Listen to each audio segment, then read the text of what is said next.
Hi, I'm Lee. Welcome to the channel. I hope you're having a lovely day. I'm a short, overweight, middle-aged white dude. I've got thinning brown hair, black gloss, I'm wearing a grey t-shirt, and I'm sitting in lovely Brighton with Zoe Daniels here. And Zoe, you would describe yourself as? I am the federal MP for Goldstein. I'm a resident of Goldstein. I live in Hampton, so a couple of kilometres from here. Fantastic. And so you came in as an independent, and your platform did talk a fair bit about renewables and climate change and things like that. So I suppose the first question that I have for you, and I suppose this is a question that we sort of have for each other, is, it's quite broad, we'll get into more details, is what can government do to help encourage not just the uptake of electric cars, and I'm quite specific when I call them electric cars, because from my goal is sort of make the information as accessible as possible. And if I said to my mum EV, she wouldn't know what I'm talking about. So what can government do to help with the uptake and knowledge and things like that? Yeah, well, I think it's normalising it, apart from anything else. Electric vehicles, EVs, electric cars, until now in Australia have been very much an elite pursuit. And I think that they've been therefore sort of put into a box that they're unaffordable for most people, they're inaccessible to most people because there's not a lot of supply. So there's two pieces there, one's supply, the other's cost.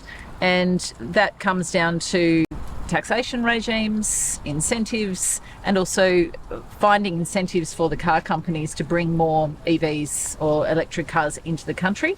And that goes to our fuel regime and the fact that we're a dumping ground for internal combustion engines, because the way that our fuel rules work, a lot of companies put their least efficient vehicles into Australia because we will take them. So there's all sorts of government policy pieces there that can increase the supply and in doing so bring down the price. And I think we can speed that up too with some of the policy settings, but also already, for example, we've made some changes to fringe benefits tax in the Parliament, which was supported by the crossbench, to bring the cost down of electric vehicles. There is a lot more to do, and arguably it's more important for people on low incomes to be able to access electric cars than people on high incomes, just because of the obvious cost of fuel. And so, I mean, it's a really interesting point about, making them, we need to make them more affordable. And there's rumours, again, I always try and avoid stating rumours as fact, but a lot of people do, but we'll get on, that's another topic. There's rumours that we'll be seeing potentially a 40,000 or slightly sub 40,000 electric car on the market in Australia by the end of the year.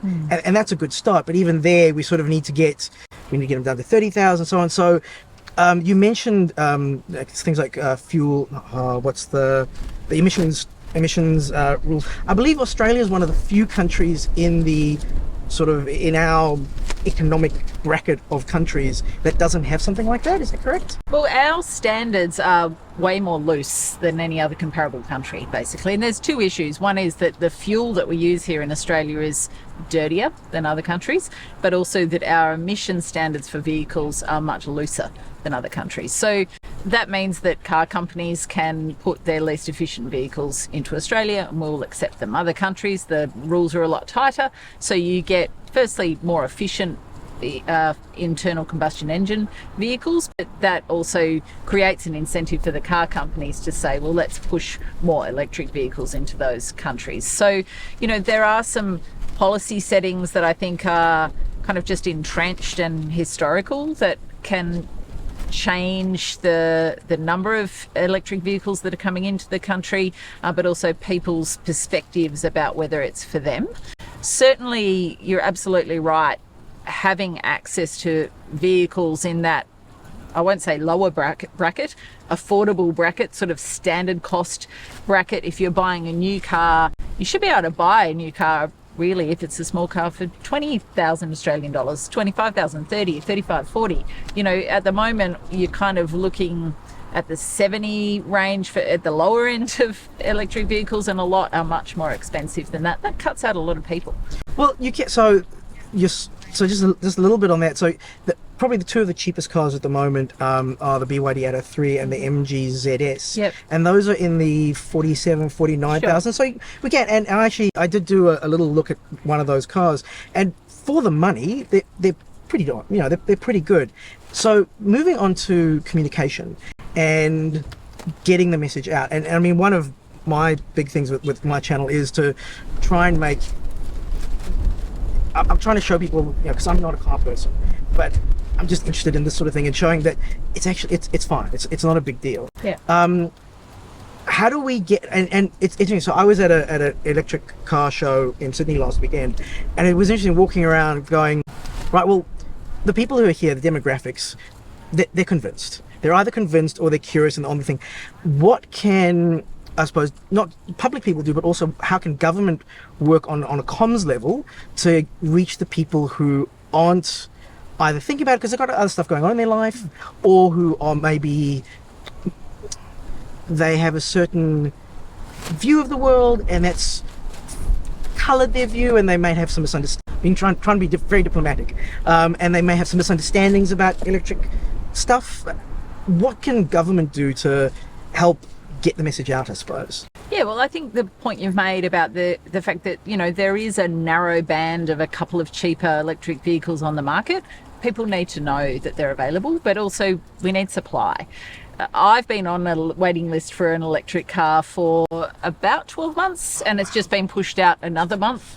So some people can't wait that long when they actually need a car. In my case, I already had a internal combustion engine car. I'm driving that. When I get the other one, then I'll sell the original vehicle. But not everyone's in that position. So, we need to have range across the price spectrum, and then we also need to have range across the distance that those vehicles can travel. Range anxiety is a big issue for some people, so that then goes to education, and it also goes to providing more publicly available charging. We're very much playing catch up on all of these things, and I think that the normalisation piece that I talked about before is part of it, and what will happen is all of these things will start to drive each other. The more normalised it becomes, the more demand there will be, the more supply you will see, the more charges you will see, and then we will get to a degree of critical mass. But because Australia's been very slow on uptake from a policy perspective, we are behind. There is, though, a unique opportunity there, actually. And I don't have you or any of your colleagues looked at some of the things that they've done in Norway? Because Norway is sort of 10, 20 years ahead of most of us. Have you had a chance to look at some of the policies and things that they implemented? Yeah, well, there's been a lot of discussion between various parliamentarians, particularly around what happens in Northern Europe. But even also, I've had some conversations with some of the fuel companies around what's happening in the UK, for example, and the sort of transition that some of those fuel companies where you would drive into a petrol station to fill up your car are now transitioning to having more electric vehicle chargers. So obviously Europe is way ahead. Northern Europe particularly is way ahead. I do think that, what they've done in Norway, for example, is amazing on a whole range of levels when it comes to energy. I feel like there can be a bit of a collective eye roll among Australians when you start talking about what's happening in Norway. People go, oh, well, Norway, they're so great in Norway, or Denmark, they're far more progressive than we are on these kinds of issues. And it would be great to think we could get there. But we've got to fill in this gap. And part of the gap is educational, part of it is cultural, and part of it is also, I think, doing things like bringing electric cars so people can have a look at them and have an understanding of actually how it all works. People don't necessarily want to do something that's really unfamiliar and switch from something they've been doing their whole life, when they've been able to drive into a petrol station, pull up to a Bowser, do that in 5 minutes and drive off. Yeah. To have that whole switch of thinking around, even me, when I ordered my EV, I was like, okay, what do I have to do now? Do I need an electrician? Do I need some sort of new electricity? Like I was totally sort of blind to how that works. Yeah. So there's education. You just need to subscribe to my channel because I explain everything in very easy terms. So problem solved there. Although I think you're very right in terms of the Australian solution needs to be a uniquely Australian solution, and we have unique challenges that other countries may not have. But I think one of the advantages and looking to them, again, it's one of those things where it's almost, it is an opportunity because we're I don't want to say far behind, but we are quite far behind. We have an opportunity to learn from all these other countries and see what worked, what didn't work, and almost be, we're 2 steps back, but we could be 2 steps ahead if we do this right. Yeah, I mean, there is absolutely some advantage in having not been in at ground level, that you can then not repeat mistakes that have been made elsewhere, look at what's worked, and then sort of leapfrog that to jump forward. I think the other aspect that is worthy of consideration is second-hand electric cars, particularly from places like Korea. There's been some discussion about the prospect of bringing in second-hand electric cars to enable that lower income market to access them. There will be some pushback from the car manufacturers around that, because obviously they won't want to be undercut. But if we want to have sort of rapid uptake and really foster that, that is one thing we could consider. The thing is that we do have to keep in mind that as we're amid this massive renewable energy revolution that we're undertaking, the grid can only absorb a particular number of electric vehicles today. There was some numbers running around that if everyone in Australia switched over to an electric car, the existing grid would not be able to support that, for example. So all of these things kind of work in tandem with each other. You see, I haven't seen that exact data, so I don't know, but I'd push back a little bit on that. And again, you're probably looking at a much wider picture, and I'm just looking at my anecdotal data, so I appreciate that. But so for example, I've got an electric car, we have solar panels, and one of the things I talk about on my channel is that people think about solar cars, what if I have to charge it up really quickly? But most people don't drive more than 50, maybe 100 Ks a day. Sure. So you're only filling up 10 to 20%. Yeah. And if you're doing that during the day or in the late afternoon when you got sun. So it's funny how as we have problems, we're finding solutions at the same time. Yeah. And one of the technologies that I want to talk about, are you familiar with vehicle to load or vehicle to home or vehicle to grid? Yeah, well, obviously we've talked about it. I'm interested in your perspective on whether you think that's workable. So I was at, I've reached that age where I join organizations. So I'm actually a member of the EV organization, and I went to a really interesting talk where we had a gentleman from the UK who he was working over there with looking at the technical aspect of vehicle to grid. So for those who aren't aware, what that means is basically you come home with your electric car, you've got 80% battery in the car, you plug your car in, and then that energy in the battery is used to power the grid during busy times and so on. So power sort of is going in 2 directions, and there's sort of 2 levels. So there's vehicle to load, which is you have like a power plug in the car and you could light these lights off of the car. Then there's vehicle to home, where you could actually use the car battery as a battery for the home. And then there's vehicle to grid, where the battery in the car is used for the grid. And what this gentleman said, and it made a lot of sense to me, was vehicle to load absolutely makes sense. We've got cars now that do it. Vehicle to home makes sense as well. Vehicle to grid, on a technical level it works, but it doesn't really work that well with humans, because we'd have to work out a way of how do people get paid for the use of their battery by the grid, and it's all that sticky human stuff that actually would make that impractical. So I think it makes perfect sense that, well, it's interesting also that you mentioned how looking at getting secondhand electric vehicles from overseas, something that a lot of people are concerned about is, well, what happens to the batteries after 10 and 20 years? And again, I'm not an expert, but the reading that I've done about this is that a lot of the car batteries after 10, maybe 15 years will degrade anywhere from 5 to 10, maybe 15%. So just keep using it as a car, that's fine. But if you wanted to, you could swap that battery out. And that battery, first of all, most of it is recyclable. So the folks who go, oh, you can't recycle it, that's incorrect. But also that battery in the car, even in a small Nissan Leaf or something, is 4 times the size of a battery that you would use for a home. Yeah. So a lot of those secondhand car batteries are being refigured to be used as home batteries.